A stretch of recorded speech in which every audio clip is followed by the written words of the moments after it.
What's up, FA Nation? I hope you're all at home with your hand sanitizer and your dial soap.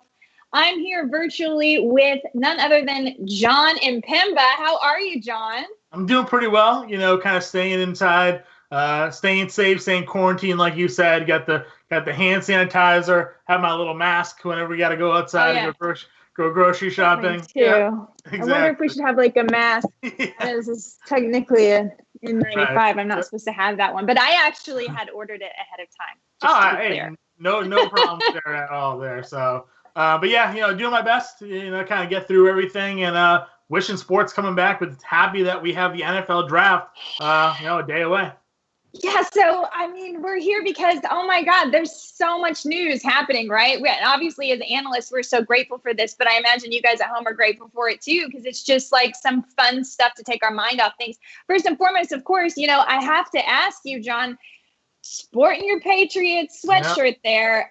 Let's talk this Gronk trade. Talk to me about it. What do you think? Do you like Gronk in Tampa Bay? How does it affect the weapons around Tom Brady? How does it affect Tom Brady? Just give me some thoughts. Yeah, I think it makes sense, obviously, for the Patriots here to make that trade. Gronk was either going to stay retired and not play football. He wasn't going to play it in New England. He wanted to go to Tampa, so get the draft capital that you could for him. 4th-round pick. Perfectly okay with that.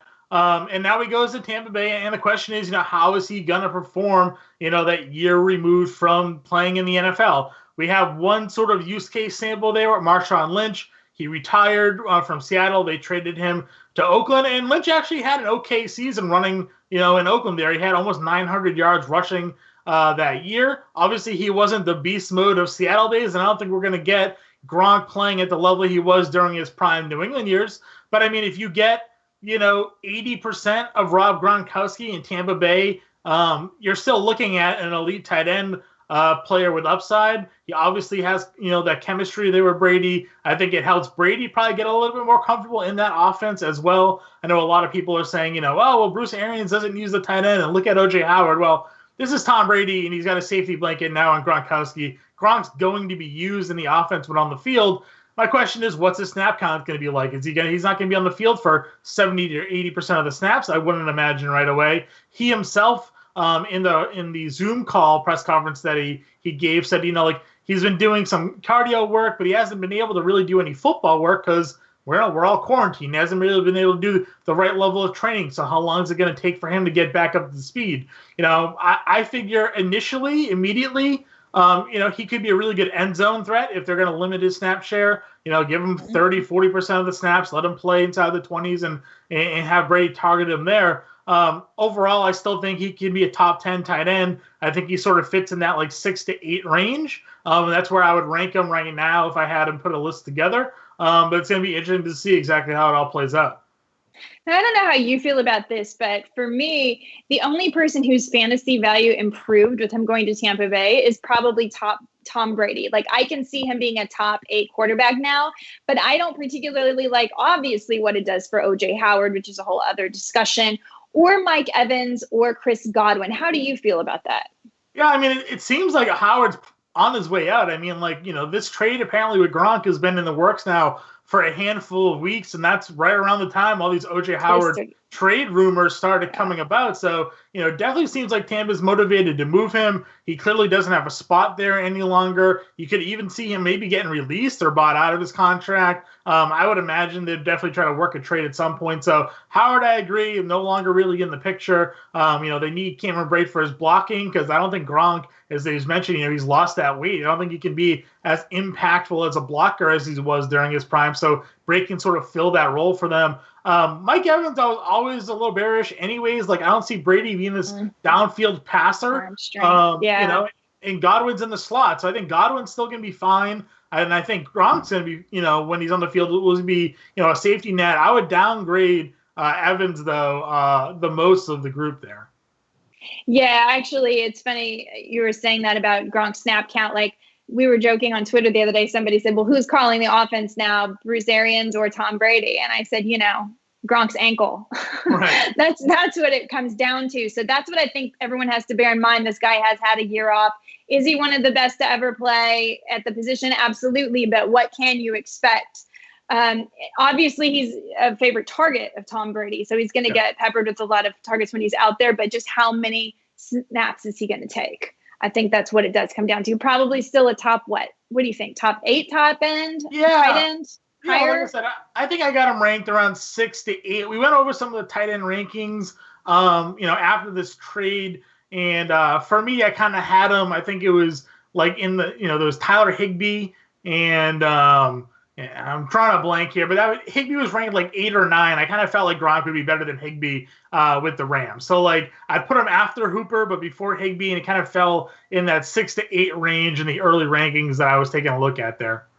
Okay, interesting. So you think he's after Hooper now that Hooper's with the Browns? Yeah, I mean, I think just because I'm not sure exactly what he's going to go ahead and put up for production, and especially you hear all those rumors of OBJ possibly being on his way out of Cleveland. Well, I mean, I think Hooper being brought in there, could develop a chemistry there with Baker. Again, it's really going to be a hodgepodge once you get past those top 3 or 4 anyways. Like anybody can really make the leap. Obviously in terms of ceiling, Gronk's probably got the highest of anybody in that second tier. So I kind of want to conservatively rank him in like 6 to 8, but he could just as easily go ahead and like leap Waller and be a top 4. Right. Tight end. I think it would take a lot for him to get to Ertz, Kelsey, Kittle, because then he would have to revert back to who he was, a true number 1 overall type tight end. And I don't know if we should, project him to be there yet.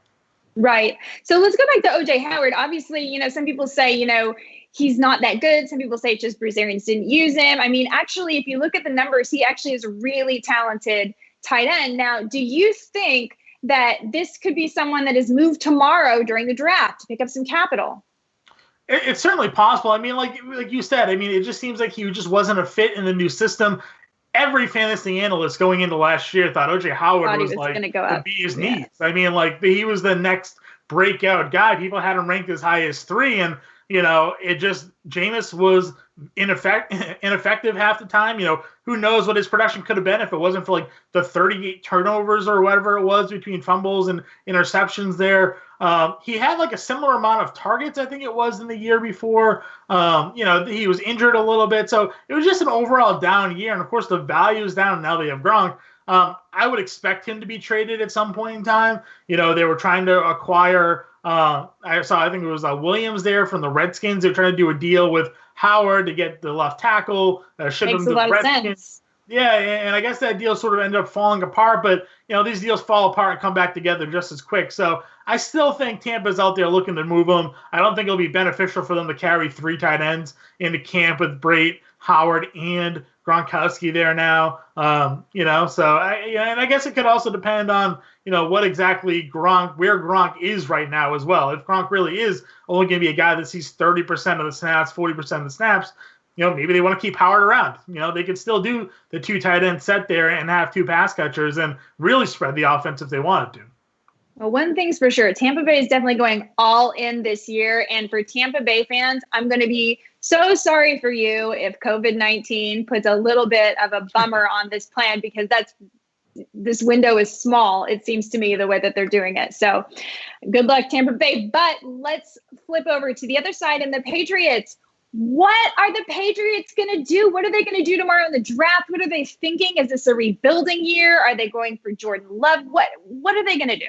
Yeah, I mean, like it's funny because it really depends on what like website you click on in terms of mock drafts and fantasy analysts or general football analysts of what the Patriots' plan is. All the local beat writers around here are going back and forth of whether or not they're going to go with a quarterback at 23, if they're going to trade out at 23, if they're going to draft a linebacker. They either like Stidham, Bill thinks Stidham's the next guy, or Stidham isn't ready and they're going to have to draft another guy. Like, it's so mixed match and the information you're getting around. But they do have a lot of holes they need to fill. I mean, they lost a lot of players on the defensive side of the football. They lost Kyle Van Noy, Jamie Collins, Landon Roberts, Duron Harmon, key players in that defense of last year that they're going to need to go ahead and replace.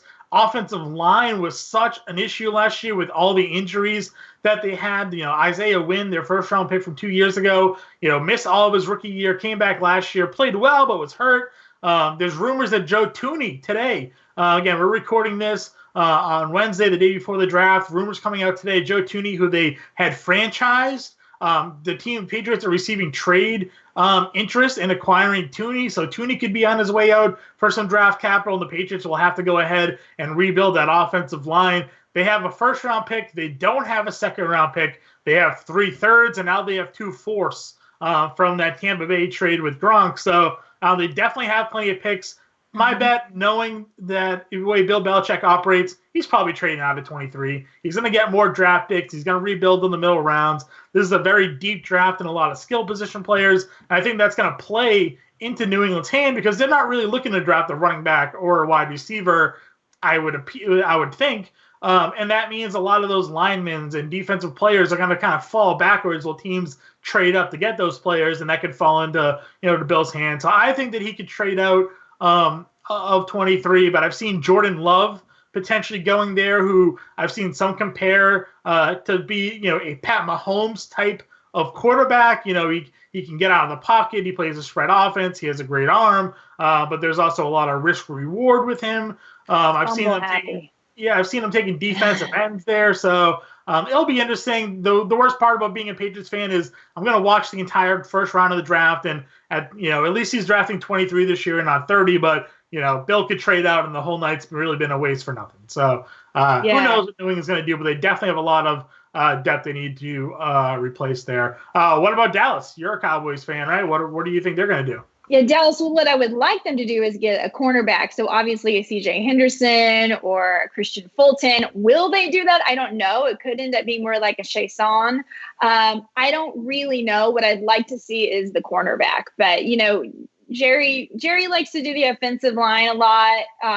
They need a center. I think they could use another tight end, but these are all picks they can do later in the draft. So as far as the first pick, I'm hoping that they go for a quarterback if it falls to them, if they don't get sniped by Atlanta, who also need a corner. Well, let's face it, who doesn't need a cornerback, right? But we'll see. That's what I'm hoping for. What do you think we're going to do? Yeah, I mean, I kind of agree with you. I think you're set on offense, right? Maybe you could use an offensive lineman because what was it? Your center retired, right? Center. Mm-hmm. Yeah, so maybe you try to replace him, because the offensive line has always been a strong point of that Cowboys offense. But I mean, you don't need to improve much. This isn't a draft for a tight end, so it's not like, that they're going to fill a need there. You have the receivers, you have the running back and quarterback. So it really needs to be defense here. And I think a cornerback is always a good way to build out a secondary, shut down an opposing receiver, and you're really doing yourself favors there. So, this year, Dallas with the new coach there, trying to build off last year, which is, it's easy to say it was a disappointing season. They should have been better in a down division. They let down at the end of the year and let the Eagles kind of take over there. So, and the Eagles had their own injury problem. So Dallas, I agree with you, should be looking on the defensive side of the football. Yeah. So I have a couple questions for you just about just where you think things are going to happen tomorrow. Obviously, the NFL draft is like a big grab bag. And Friday morning, we're all going to be saying oh, right, duh. Of course, I should have seen that coming, but we can't see it coming. It's never the way we think it is. What do you think the Jets are going to take in the first round? Do you think they're going to get a top wide receiver, or do you think they're going to work on protecting Sam Darnold?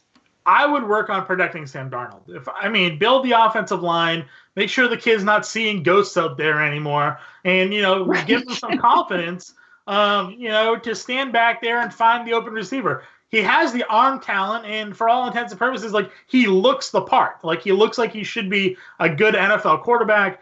He's shown flashes of it at times.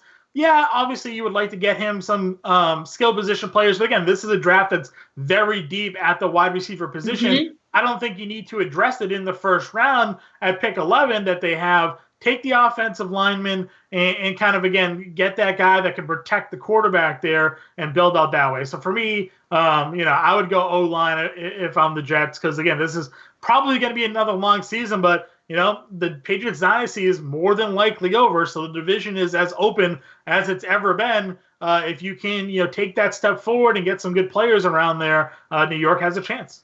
Wow, that probably hurt to say that. I'm sorry. I'm a realistic Patriots fan. That's just what it hurts. But, I understand where my team is. It's funny to me to see Vegas odds right now. I do some articles, NFL futures betting, and Vegas still has the Patriots as the projected division winner. They have them like third in the conference and the fourth best Super Bowl odds. I don't really know where they're seeing all of that. So Vegas thinks it's Belichick and not Brady. There you go. There's the answer. That's basically what the answer is. Yeah. So, I'm obviously in Bill We Trust. I tweeted that out the other day. I'd be okay if they traded Julian Edelman at this point and just did a clean slate. Let's let him go and draft some receivers here. I think the division is wide open. So the Jets can be smart. Rarely they are. Protect the quarterback here. I think you're right that that's a smart move, but I still think it's going to be very difficult for them to pass up on CeeDee Lamb or Jerry Jeudy, who will likely be there, and them getting that first wide receiver. Now, of course, historically, the first wide receiver is, off the board isn't necessarily a big pick. Josh Doxson was a noted fail. There's very few that actually end up being great. And, then there are Amari Coopers, et cetera. So the recent wide receiver classes have been very good. So very good. They've come in the NFL and have largely been productive, regardless of really where they've been drafted on the board. It doesn't always have to be the number one, first round wide receiver. Metcalf was obviously great last year. Terry McLaurin was really good last year. Deebo Samuel. So there are guys that were strong last year as rookie receivers. And I feel like this class that we're saying very deep, the best that class that's come in the draft. So in a long time, I think it was like the 2014 draft is being compared to with like Landry, Beckham, Allen Robinson. Like that's obviously a very strong receiver draft class. Yeah. You're right. Looking at some mock drafts right now that I just pulled up to see where some people had them going. The Jets in this one did take the offensive line, but right behind them, Jerry Jeudy, Henry Ruggs, CeeDee Lamb went 3 of the next 4. So they're going to have. Did they go in that order in that mock? Because I'm wondering how do you think they're going to go? Do you think they're going to go Lamb, Jeudy, Ruggs? Do you think it's going to go Jeudy, Ruggs, Lamb? What do you think? Yeah, from everything I've seen, I've seen a lot of people rank it Lamb, Jeudy, Ruggs in terms of pecking order, but in this draft they have it in reverse. They actually have the Raiders taking Jerry Jeudy. They have Henry Ruggs going to San Francisco, and then they have CeeDee Lamb going to Denver. Now, Denver, that was the one thing I said Denver needed, was to get another wide receiver opposite of Cortland Sutton. They do, but I don't think that CeeDee Lamb is the right receiver for them in that position. I would rather them another downfield guy for them. Yeah, I think they need I think they need a really speedy guy. I would love to see Jalen Reagor there. I think that would be a great match. Or Henry Ruggs, but I don't think Ruggs will be there. I think Ruggs will be with San Francisco. Yeah. That's my guess, which will probably all be wrong. Friday morning, feel free to @ me. Right. But I think building out that offense there in Denver to get him some more weapons would be huge. After they traded the Sanders, we all waited for somebody to step up along Cortland Sutton, and it never happened. I'm expecting Noah Fant to progress again this year, but getting him another receiver, they have the ground game now with Gordon and Lindsey, get Locke, some other guys, protect him with the offensive line, and see if he can, continue to develop.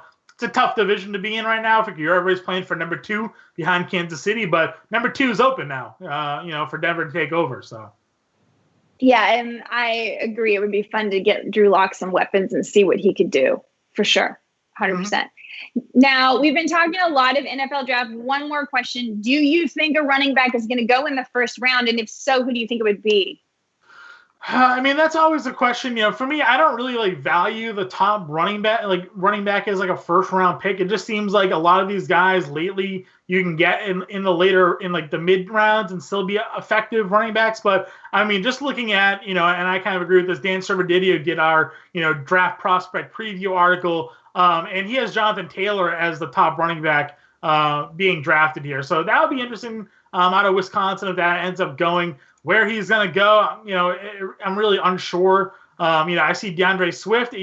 We could see Jacksonville, be a team. If they trade Leonard Fournette, they could be the first team to draft a running back. Now, I know they have Armstead there, but, they're going to need a running back. And this is a draft where they could have their pick of the litter, really, of the top backs in the draft. So, it'll be interesting to see exactly where they go, whether it's a guy like Dobbins, Taylor, or Swift there. It's interesting you say that because I was on Alarm After Hours. We're doing a contest, pick 6 and the teams they go to. And I do put Jonathan Taylor to Jacksonville. It's a bit of a spicy pick, I know, but because of the Fournette trade. And would there be any better landing spot for Leonard Fournette? I mean, he has about basically one more year left in him, so he should totally go to Tampa Bay, right? Like join the old guys club. I mean, if it'd be real, if the pick is cheap enough. The thing is, like, I actually think Ronald Jones is in a really great spot because Tom's going to throw to the running back, and if Jones can catch the football, I mean, he can just play that James White role. They're not going to run the football here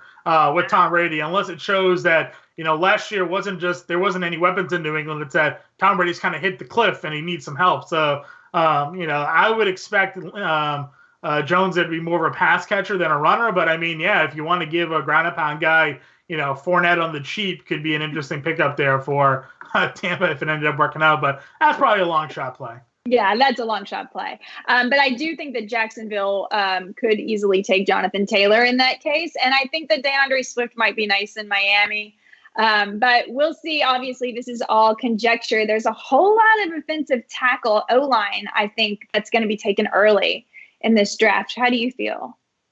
Yeah, I mean, like you said, the offensive line is really the key to a lot of team success. And I think we saw that last year. Teams that were the tops of the league. They were able to protect the quarterback. They had a great offensive line to run behind. And then on the defensive side of the football, the elite defenses are at the top. So I agree. I mean, there's a lot of strong offensive line. If you look sort of in the second half of the first 10 picks, realistically, there's just a lot of offensive line runs and a lot of mock drafts that I'm seeing here. Whether it's, the Cardinals, the Browns, the Jets, the Giants, they're all kind of going ahead, and I'm seeing projections of them drafting offensive linemen, and it makes sense. All those teams have young quarterbacks. You all need to improve the offensive line to protect those quarterbacks. That's the thing. Like, if Cleveland Browns get Andrew Thomas, does that bump Baker Mayfield for you? If, Tristan Wirfs goes to Arizona, does that make Kyler Murray an obvious top 3 pick at quarterback? Right. Yeah, I mean, I'm very bullish on Murray. I took him in drafts last year in some keeper leagues that I have. I like the idea of the spread offense, and then out of nowhere, I certainly couldn't have predicted it. They go and get him DeAndre Hopkins. So I mean, this is an interesting draft. Now you have Christian Kirk on one side if he can stay healthy long enough. You'll have Larry Fitzgerald just doing Larry Fitzgerald things, in the slot. And now you got DeAndre Hopkins on the outside and a spread offense with Kenyon Drake, who seemingly thrived, and now you get him some offensive protection at the offensive line and let Murray stand back there and chuck. So I agree. I'm a big, believer in Murray this year. As for Baker Mayfield, though, I've been on record since last year. I am not a Baker Mayfield guy.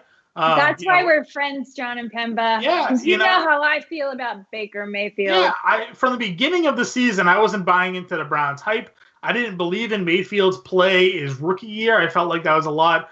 They benefited from a very weak schedule. And then last year, he completed like 59% of his passes. Like, if he can't be an accurate quarterback, the Browns aren't going to go anywhere. Like, that's just a fact of it. Well, that's the case with most teams, really. So I'm not a big believer in him. I don't think an offensive line is going to give him much. I just don't think that he is that good of a quarterback. I think he's more personality than he is talent. Yeah, I agree. And the personality is not charming. But like, if he can't do it, if Baker Mayfield can't be good this year after they've, changed coaches, they get him another tight end, if they beef up their O-line and he still can't do it, then can we all just agree like Baker Mayfield is a bomb? Because They if they were smart, they would use a draft pick on a quarterback in like the 4th round this year and just sort of like have a guy, like draft Jake Fromm or something like that, and just sort of have him like behind Baker.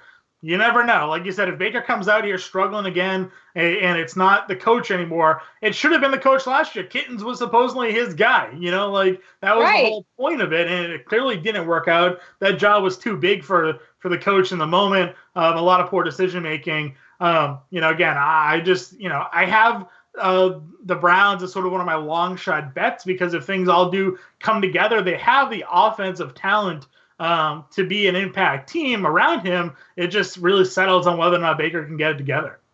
Absolutely. I agree. Well, we've talked a lot of NFL draft. Now let's talk about some other things. Just quickly, I just want to touch on, did you see this new MLB proposal that now maybe they may be going to 3 cities and including Texas like Dallas. So it would be Arizona, Florida, and Texas. Does this change anything for you? Do you think that more? If it works, and they can do it safely, I am for bringing the game back in whichever manner they're capable of doing it. Fans or no fans.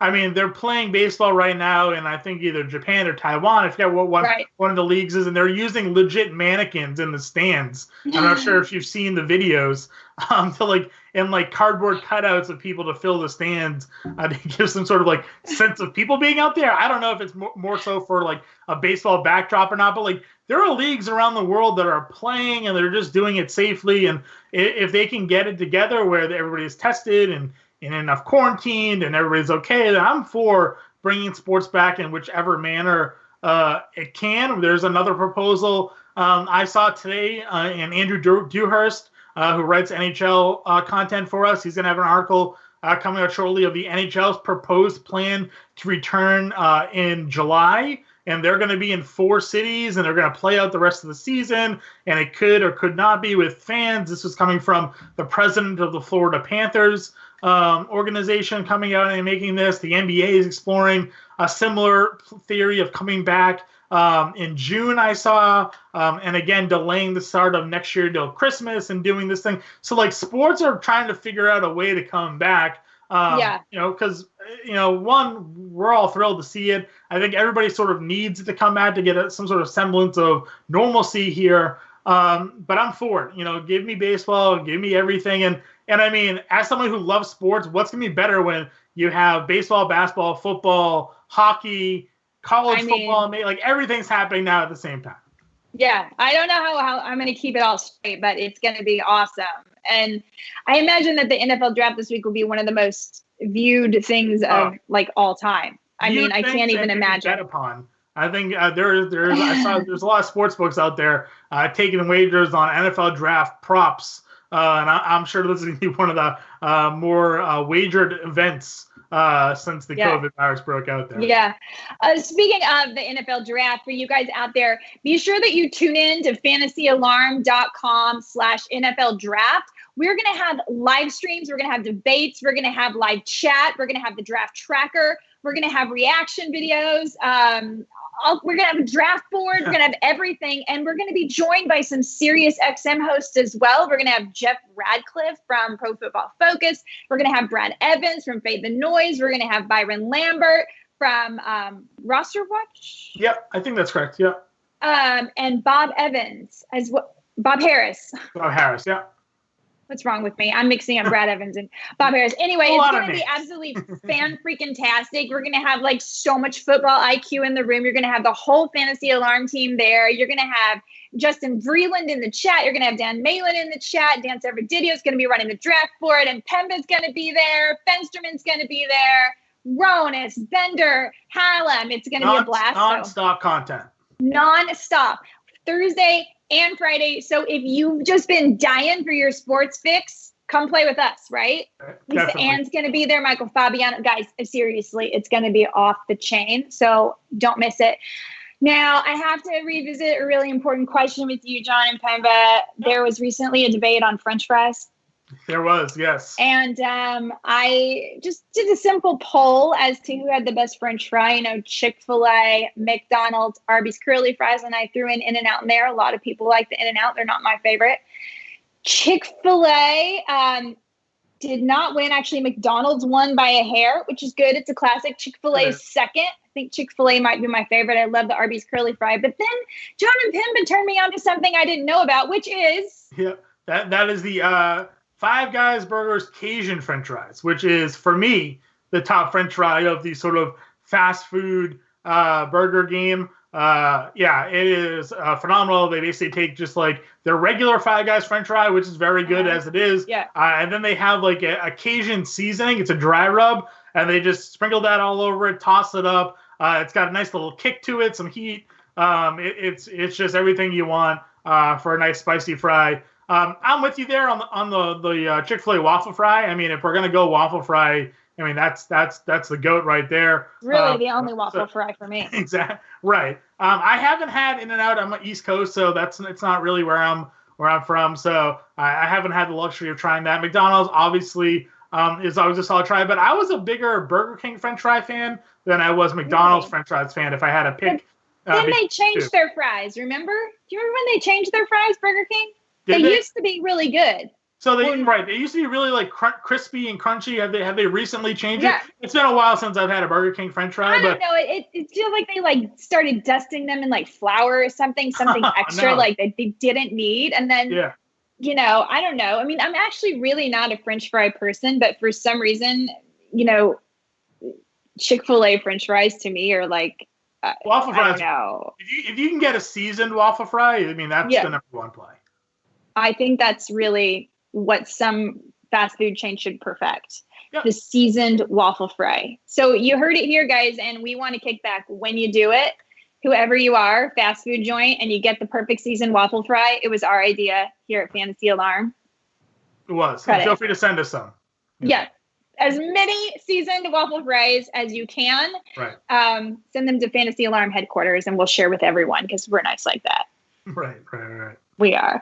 So anyway, this has been an awesome time talking. We're going to have more videos. You guys are going to have nonstop content from us all weekend about the draft. Remember, we will be in the live chat. Chat with us. Tell us who you think. Who do you think the Cowboys should take?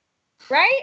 Should the Cowboys get OJ Howard? They could use another tight end. I mean, that's actually not a terrible option if they were going to go that route. I'm just saying, you know. So there's a lot we can talk about. A lot's going on. Thank you guys for tuning in. We'll be with you all weekend. Thank you, Jon Impemba, for chatting with me this afternoon, and we'll catch you next time.